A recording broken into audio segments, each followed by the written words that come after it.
Salut tout le monde, j'espère que vous allez bien. Bon retour à cette thématique de vidéo-là qui est l'avis des fans. Je sais pas si vous vous en rappelez, mais l'année dernière, j'ai fait plusieurs vidéos.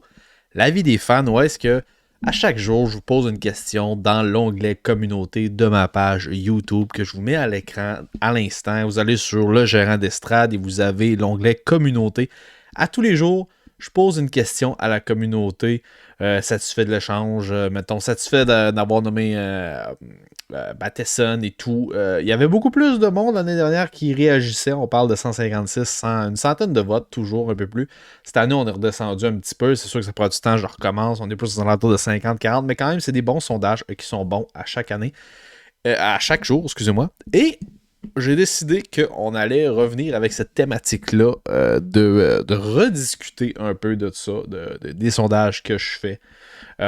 Donc, on va aller au plus récent que j'ai fait. C'est sûr que le plus vieux que j'ai fait, c'est satisfait de l'échange d'Adonov, mais c'est vraiment pas de ça qu'on va parler aujourd'hui. On va commencer par, il y a 5 jours, je vous ai demandé, satisfait de voir Matheson être nommé assistant capitaine à Nick Suzuki, 89% des répondants. Il y a eu 44 répondants au sondage ont répondu oui. Seulement 2% ont dit que ça va été mieux et pourquoi pas Caulfield, 9%. Fait que je pense que c'est assez unanime. C'est assez unanime que Matheson remplit bien les critères, remplit pas mal toutes les coches, toutes les cases pour avoir le A, pour mériter le A sur son chandail cette saison. C'est sûr que c'est un peu rapide parce qu'il y a juste eu une année pour pouvoir se prouver, mais on le voit que honnêtement, en termes de talent et de maturité, il est quand même au-dessus de pas mal tous nos défenseurs en ce moment. En ce moment, je dis bien, parce que je pense que dans une couple d'années, on va vraiment être deep en défense. Mais pour le moment, avec l'expérience qu'il a, la maturité, l'âge, je pense que ça va être intéressant de le voir réagir en tant qu'assistant capitaine et surtout si c'est un excellent mentor, on va voir durant l'année, durant les bons et les mauvais moments, s'il va être capable de prendre ce rôle-là. Mais je suis content de voir que la plupart des gens, en fait, la forte majorité des gens sont satisfaits. C'était la bonne décision et je fais partie de cette tranche-là également. Il y a 4 jours, je vous ai demandé, parmi les défenseurs suivants, avez-vous le plus hâte de voir? J'ai dit, qui parmi les défenseurs suivants avez-vous le plus hâte? Je l'ai tellement mal formulé la question, mais ça avez-vous le plus hâte de voir au camp des recrues? Ça, c'était vraiment avant de voir les matchs. C'était vraiment il y a 4 jours. 50 répondants. 72% des gens ont vraiment nommé Logan Mailloux. Je m'en attendais. Moi aussi, c'était lui.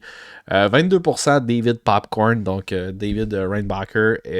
William Trudeau, 2%. Et Jalen Strubble, 4%. J'aurais pu mettre un onglet autre. Je sais pas, je vois qu'il y a 2 commentaires ici. Moi, j'ai répondu si t'écrirais. Il y a Daniel Bledo qui dit si t'écrirais le vrai nom de Capitaine Popcorn, il y aurait plus de votes. Peut-être. C'est ça que j'ai répondu. Non, j'ai répondu juste en riant. Mais ouais, c'est ça, non. La forte majorité des gens ont dit qu'il y avait hâte de voir Logan Mailloux. J'aurais dû mettre autre. Peut-être qu'il y aurait plus de monde qui aurait répondu autre personne parce qu'il y a quand même d'autres gros noms qui étaient là-dessus, c'est sûr et certain. Mais à défense, tu sais, on est. À part, mettons, Logan Mailloux qui était proche peut-être de pouvoir faire le saut professionnel dans toute la gang que j'ai nommée précédemment. Il n'y en avait pas énormément d'autres tant que ça. Fait que moi, je suis d'accord avec vous. 72%, moi aussi, c'était lui que j'avais le plus hâte de voir. J'étais quand même intrigué de voir les premiers coups de patin de David Popcorn. Mais on s'entend, David Popcorn, on va être patient. On va être patient avec lui. Ensuite, il y a 3 jours, j'ai demandé parmi les attaquants suivants, c'est qui que tu avais le plus hâte de voir au camp des recrues?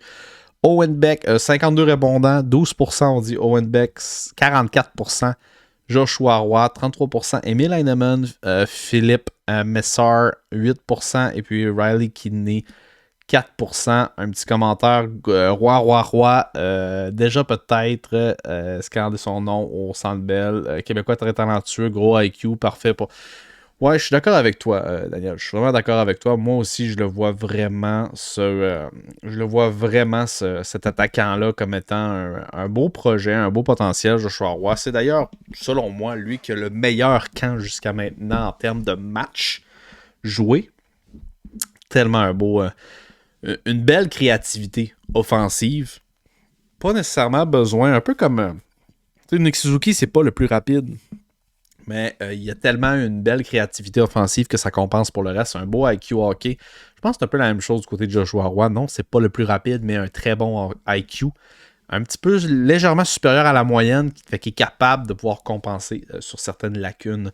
Moi aussi, personnellement, c'était Joshua Roy dans les attaquants que j'avais le plus hâte. Et Emil Heinemann suivait de près également, parce que je pense que les autres, Kinney, Messar, Beck, vont aller rejouer dans les juniors. Mais vraiment, Joshua Roy et Emil Heinemann vont probablement aller faire Laval. Emil Heinemann qui ne connaît pas le meilleur camp, lui non plus, si vous voulez mon avis, là. C'est dommage parce que je pense qu'il est rendu là, lui, de pouvoir aller dans le grand club, mais il va devoir aller commencer à Laval, sans aucun doute, moi aussi. Après ça, je vous ai demandé, prédiction, Cole Caulfield va marquer combien de buts cette saison? 73 personnes ont répondu à ça, donc il y a 4% du monde qui pense qu'il va en faire moins de 30 buts. 10% entre 30-35, 35-40, 40%, 40-45, 37% et 45 et plus, 10%. Fait qu'il y a vraiment la forte majorité, là, on parle de 87% des gens pensent qu'il va faire au moins 35 buts. C'est énorme. Moi, je vous dirais que, honnêtement, je suis entre le 30-35 ou 35-40. C'est vraiment dans ces deux eaux-là que je pense qu'il va aller. Il n'a pas fait 30 buts l'année passée, mais il aurait été sur un pace d'en faire beaucoup plus, vous allez me dire, c'est sûr et certain. Mais encore faut-il que, tu sais, les autres équipes vont commencer vraiment plus, je pense, à le surveiller. Même si c'est un marqueur naturel, I guess. Je sais pas, je suis un petit peu réticent. J'ai peur aussi de comment il va revenir de sa blessure à l'épaule. Ça aussi, c'est pas calé dans le béton que ça va être pareil comme avant. Mais bon, je comprends l'enthousiasme que les gens ont parce qu'ils étaient sur un méchant pace. Puis on le sait que Caulfield, c'est un vrai, mais c'est ça. Il y a toujours un petit doute qui s'installe. Beaucoup de gens pensent qu'il va faire 45 et plus, quand même 10%, 40, 45, 37%. Écoute, s'il peut faire 40 buts cette saison, ça va être massif. Ça va être vraiment énorme. Ensuite, j'ai demandé Nick Suzuki est-il le centre numéro 1 pour remporter la Coupe à Montréal? 41 votes, 66% croient que oui, 34% pensent que non. C'est quand même intéressant, ce sondage-là. Et puis, ouais, Seb qui dit qu'il est content de mon retour. Moi aussi, je suis vraiment content d'être ici en ce moment. Ouais, c'est ça. Fait que je pense que la forte majorité, la majorité des gens sont quand même très à l'aise avec Nick Suzuki comme un premier centre, mais il y a quand même 34%. Fait qu'il y a quand même le tiers des personnes qui pensent que Nick Suzuki ne sera pas le premier. Prédiction, j'ai dit Nick Suzuki va marquer combien de points cette saison? Il n'y a personne qui croit qu'il va faire en bas de 60 dans les 44 répondants. Ça, c'est excellent. 60, 70, 39%. Fait que 60, 70, 80, 45% et 80 et plus, 16%. Fait que tout le monde est d'accord pour dire que Nick Suzuki va connaître une meilleure saison, va connaître sa meilleure saison en carrière. C'est ce que je peux lire là-dessus, selon les réponses du sondage. Fait que pour moi, ce que ça veut dire également, c'est que ça devrait vouloir dire que Cole Caulfield va avoir sa meilleure saison aussi, normalement. Puis si Kirby Dach peut se greffer à ces deux-là tout le temps, Kirby Dach va peut-être avoir sa meilleure saison. Et c'était, je crois, la prochaine question. En plus de ça, j'ai dit, c'est ça, j'ai demandé aussi hier, prédiction, Kirby Dach va faire combien de points cette saison? 57 votes. 4% ont dit moins de 40, 37 entre 40 et 50, 44% ont dit entre 50 et 60 et 16% plus de 60. Donc, c'est officiel, les gens croient que ça va être l'éclosion de Kirby Dach cette saison. La meilleure année de Nick Suzuki en termes de points et la meilleure saison en termes de buts pour Cole Caulfield. Fait que là, on assiste vraiment à quelque chose de gros. Là, on s'entend. Là. Tout le monde s'attend vraiment à ce que cette ligne-là fournisse des gros rendements durant la prochaine saison. J'espère que tu auras apprécié la vidéo. Si c'est le cas, laisse-moi un gros pouce bleu et abonne-toi à la chaîne si ce n'est pas déjà fait. On fait beaucoup d'autres reviews comme ça, d'avis de fans, où est-ce que on lit justement les commentaires des quiz que je fais. On fait des quiz à chaque jour, où est-ce que on te donne l'opportunité de pouvoir avoir une voix sur cette chaîne YouTube-là.